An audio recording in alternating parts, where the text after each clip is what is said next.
Hello guys, आज पढ़ते हैं हम लोग स्टैंडर्ड 8 जीबीएसई की lesson number 4 how the traders become ruler. Childrens were engrossed in then reading the story of two cat and monkey during the recess. बच्चे होते हैं वो दो कैट और मंकी के बारे में स्टोरी पढ़ रहे होते हैं रिसेस के टाइम में. On reading this story Jay and Mitali were making fun of each other. Jay और मिताली एक दूसरे का मजाक उड़ाते हैं. That class teachers who were sitting besides them said, childrens, this is true a policy. The third party take advantage of the quarrel between the two. The British had expanded the empire in the India with such a policy. Teacher बच्चों को बोलते हुए बोलती है कि हाँ children's, ये भी तो एक पॉलिसी है. जब दो लोग लड़ रहे होते हैं तो जो थर्ड पार्टी है उसका एडवांटेज ले लेती है, उसका फायदा उठा लेती है. ब्रिटिश ने भी तो यही किया था. जब इंडिया में आए थे तो अपना एक्सपांशन यही पॉलिसी से किया हुआ था. तो जय पूछ लेता है, sir how is that possible, ये कैसे पॉसिबल है. टीचर रिप्लाई देते हुए बोलते हैं, let's us go to the class, there I will explain about how the British come to the India and establish their rule over the India. उन्हें बोला class में जाओ, मैं आपको एक्सप्लेन करती हूँ कि ब्रिटिश किस हिसाब से इंडिया आए थे और किस हिसाब से अपना रूल एस्टैब्लिश किया हुआ था इंडिया पे. By the mid 18th century, the British had started to emerge a strong power to the Indian political horizon. देखने जाए तो 18th century तक ब्रिटिश ने अपना बहुत अच्छा खासा strong powerful Indian political horizon में बना दिया था. Do you know that the British come to the India only for the trade? आपको पता है क्या, जो ब्रिटिश थे वो इंडिया सिर्फ ट्रेड करने के मकसद से आए थे. Initially they took permission to trade in the Indian state. जो हमारे जो इंडिया है के जो राजा है उन्होंने उन्हें परमिशन दे दी थी यहाँ पे बिजनेस करने के लिए. Then how did they become the ruler of the entire India. तो फिर सिर्फ परमिशन ही दी थी तो फिर वो रूलर कैसे बन गए. The history of the British rule arouse many such questions. जब आप उनकी हिस्ट्री के बारे में पढ़ोगे ब्रिटिश रूल के बारे में तो आपको बहुत सारे क्वेश्चन होंगे. To serve their economic interests, they increased their political hold on India with the use of British diplomatic tactics. उन्होंने अपना इकोनॉमिक इंटरेस्ट बढ़ाने के लिए अपना ब्रिटिश डिप्लोमेटिक टैक्टिक्स यूज़ करके हमारे इंडिया को कब्जे कर लिया था. इंडिया पे हमारा पावर, उनका पावर बढ़ गया था, बढ़ा लिया था उन्होंने. नेक्स्ट देखते हैं Wellesley's policy of the एक्सपांशंस.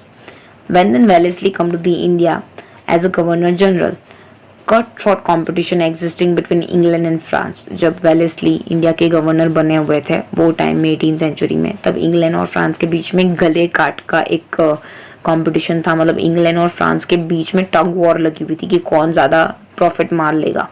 It was necessary to check France from the becoming powerful in India so as to expand the British rule in India. Wellesley introduced a new plan which was known as the subsidiary alliances. Wellesley यहाँ पे बहुत tension में थे तो उन्होंने ये देखा कि कैसे मैं अपने ब्रिटिश रूल का यहाँ पे जो पगडंडा है वो जमा लूँ, अपना हक जमा लूँ. तो उन्होंने एक नया पॉलिसी निकाला था. पॉलिसी का नाम था subsidiary alliances. As per the scheme, any princely state that accepted the alliances had to keep and maintain the British army as well as the keep the British representative in the royal court.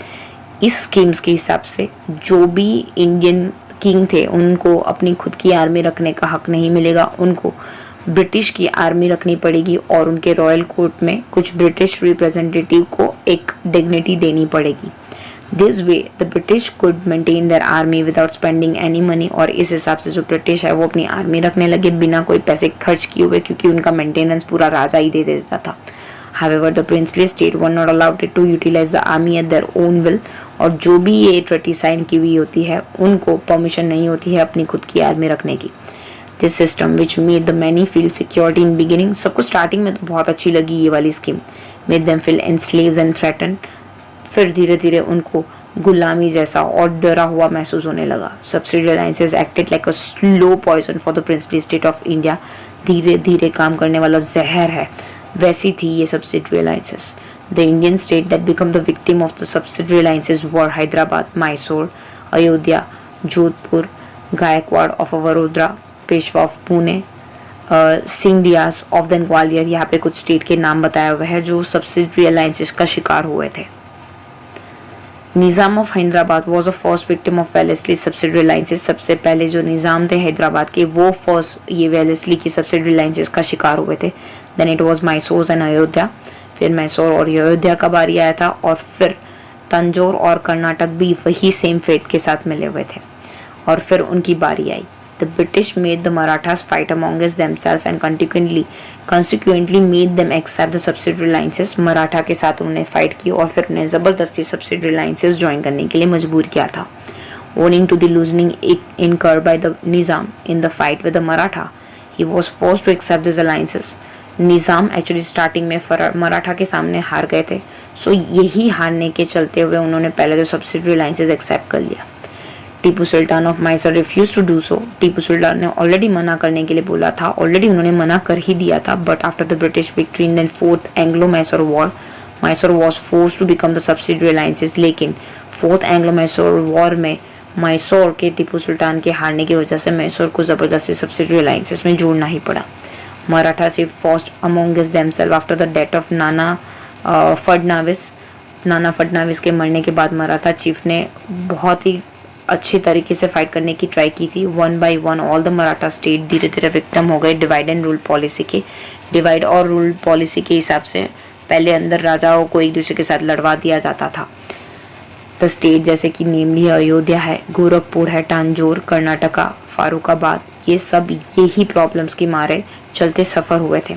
In this way with in the span of 7 year Wellesley ने धीरे धीरे करके company rule को expand किया और India में supreme power बनने में अपना बहुत अच्छा योगदान दिया था। Expansion of the British rule in India देखेंगे। After the finalising the subsidiary alliances treated with the Mysore, Nizam of Hyderabad and Maratha chieftains, the British move toward the northern part of the India.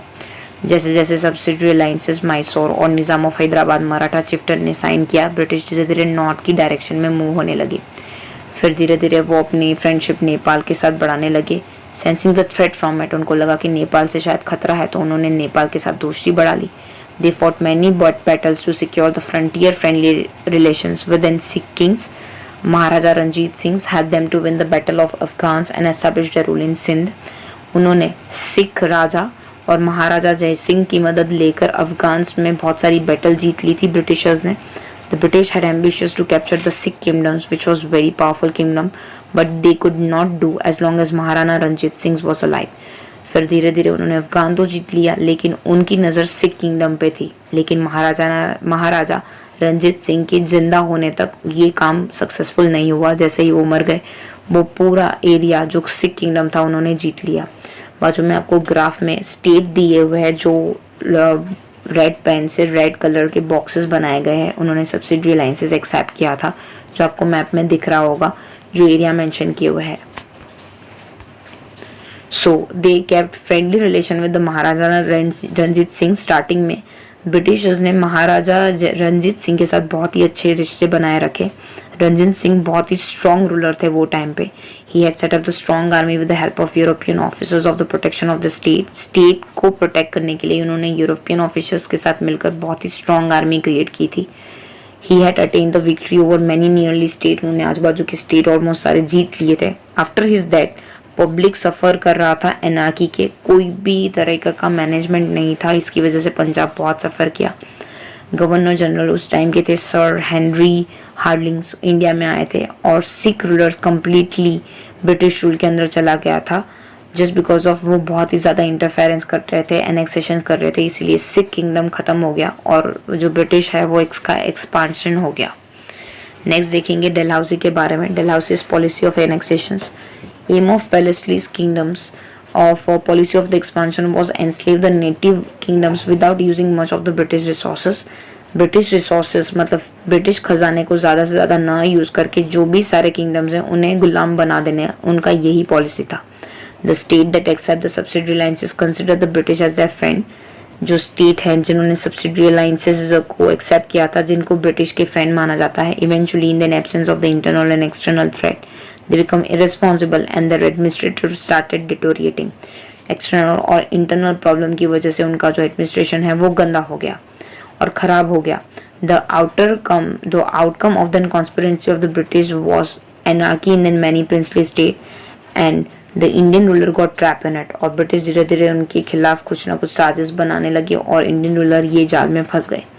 British got an excuse to start interfering into the internal affair of the states on the pretext of putting an end of anarchy। बहुत सारे reasons दिए Britishers ने कि वो अपने उनके internal affair में क्यों इंटरफेयर कर रहे हैं। तो बहुत सारी ट्रिक्स करके जाल बिछा के उन्होंने ये कन्विंस कर दिया लोगों को कि वो उनकी इंटरनल मैटर में, किंगडम के इंटरनल मैटर में क्यों इंटरफेयर कर रहे हैं। उस हिसाब से फिर उन्होंने बहुत सारे स्टेट है वो एनेक्स कर लिए, कब्जे कर लिए। देयर आफ्टर बर्मा जो म्यांमार है now, religion of a Punjab were annex, धीरे धीरे पंजाब का एरिया जीत लिया। If the king died without son, फिर नई पॉलिसी लाए डलहौजी कि जो भी किंगडम में उनका जो बेबी बॉय नहीं हुआ, उनका सन नहीं हुआ, तो फिर जो भी स्टेट है वो पूरा ब्रिटिश के अंदर एनेक्स्ड हो जाएगा, कलेक्ट हो जाएगा। दैट मीन्स उन्हें फिर किंगडम पे कोई राइट्स नहीं रहेगा, वो पूरी उनकी प्रॉपर्टी, उनका पूरा किंगडम जो ब्रिटिशर्स के साथ है वो एनेक्स्ड हो जाएगा, जॉइंट हो जाएगा और वो पूरा ब्रिटिश के कब्जे में आ जाएगा। इन दिस वे सतारा, झांसी, नागपुर ये पॉलिसी ऑफ एनेक्सेशंस के तौर पर ब्रिटिश के अंदर एड ऑन हो गई और ये और ज़्यादा एरिया है जो ब्रिटिशर्स ने डलहौजी के टाइम में विन किए। Dalhousie aim at helping the British traders to make the huge profit from the trade of tea, coffee, cotton by capturing the area that produce this commodity on a large scale. Dalhousie ने British traders को ज़्यादा से ज़्यादा profit earn करने में मदद की, जैसे कि टी, कॉफ़ी, कॉटन, इनके सारे जो एरिया है वो कैप्चर कर लिए ताकि जो लार्ज स्केल प्रोडक्शन है कॉमोडिटीज़ का वो बढ़ गया। To consolidate the British rule in India, to run the administrative smoothly, many changes were introduce by the Dalhousie in India. British rules ज़्यादा अच्छे से चले उसके लिए उन्होंने बहुत सारे रिफॉर्म्स लाए, बहुत सारे चेंजेस लाए। During his tenure the first railway lines was started between Mumbai to Thane 1853 in C.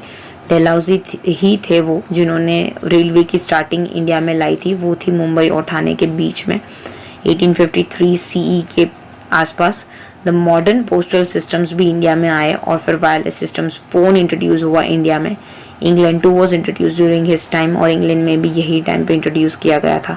He pass a law to ban the child marriages, उन्हें बहुत अच्छे काम भी किए थे, जैसे कि चाइल्ड मैरिज पे बैंड, विडो के री मैरिज के लिए एडवोकेट करना, ये सारे अच्छे काम किए थे डलहौजी ने। इंग्लिश एजुकेशन स्प्रेड करवाया था इंडिया में। द फर्स्ट फ्री यूनिवर्सिटी है जैसे कि मुंबई, चेन्नई और कोलकाता 1857 में उन्होंने ही स्टार्ट करवाई थी। Thus this reform was basically for the expansion of the British rule, ease in administration. Administration में ईजी पड़े इसलिए उन्होंने ये एस्टैब्लिश किए थे, लेकिन अल्टीमेटली इंडिया को फ़ायदा हो गए थे।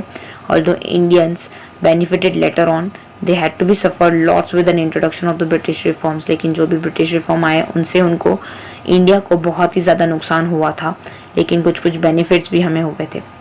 थिंग देखेंगे, the British established their rule almost all over India in very short time with the policy of subsidiary alliances and policy of annexations। बहुत सारे रूल्स रेगुलेशंस डाल के और पॉलिसी अप्लाई करके, जैसे कि सब्सिडियरी अलाइंसेस और एनेक्सेशंस यूज़ करके ब्रिटिश ने बहुत सारे एरिया पे बहुत ही कम टाइम में अपनी जीत हासिल कर ली थी। You get book publish in England with the detail of victory of the British 1857। अगर आप इंग्लैंड की बुक पढ़ोगे 1857 विक्ट्री ऑफ ब्रिटिश, तो आपको पता पड़ेगा कि वो क्या फील कर रहे थे वो टाइम में जब वो पूरी विक्ट्री हासिल कर चुके थे इंडिया में। डिससेटिस्फेक्शन ऑफ द पीपल देखेंगे, after the policy of subsidiary alliances Dalhousie policy of annexation shocks the whole nations. पूरी जो नेशंस थी वो एकदम शॉक में आ गई थी सब्सिडियरी अलाइंसेस के बाद। This resulted in dissatisfaction among people towards the British. लोगों के बीच में डिससेटिस्फेक्शन क्रिएट हो गया था, जो हम लोगों ने फिल्म क्रांति और मंगल पांडे में देखा था, और लोग उनके खिलाफ बगावत पे आ गए थे। If you have not seen this, try and see this movie at this time. People were suppress under the dictatorial regimes of the British. British से बहुत तंग आ गए थे लोग। In addition to that reforms made by the Dalhousie added fuel to fire. और जो डलहौजी के रिफॉर्मर्स थे वो मानो आग के अंदर घी डालने का काम कर रहे थे। Different people reacted differently to the railway facility of post, telegrams, western education. देखने जाए तो लेटर ऑन बहुत ही फ़ायदेमंद चीज़ें हुई थी, लेकिन वो टाइम पे लोगों ने रेलवे, पोस्ट, टेलीग्राम, टेलीफोन और वेस्टर्न एजुकेशन के खिलाफ बहुत बढ़ चढ़ के प्रोटेस्ट किया था। ऑर्थोडॉक्स पीपल ऐसा मानते थे कि ब्रिटिश हम लोग को डिस्ट्रॉय करना चाहते हैं, हमारे कल्चर को डिस्ट्रॉय करना चाहते हैं और हमें एक ब्रिटिशर्स की तरह बना देना चाहता है, ताकि उनका एडमिनिस्ट्रेटिव भी इजीली चले और हम लोग पूरे ब्रिटिशर बन जाए।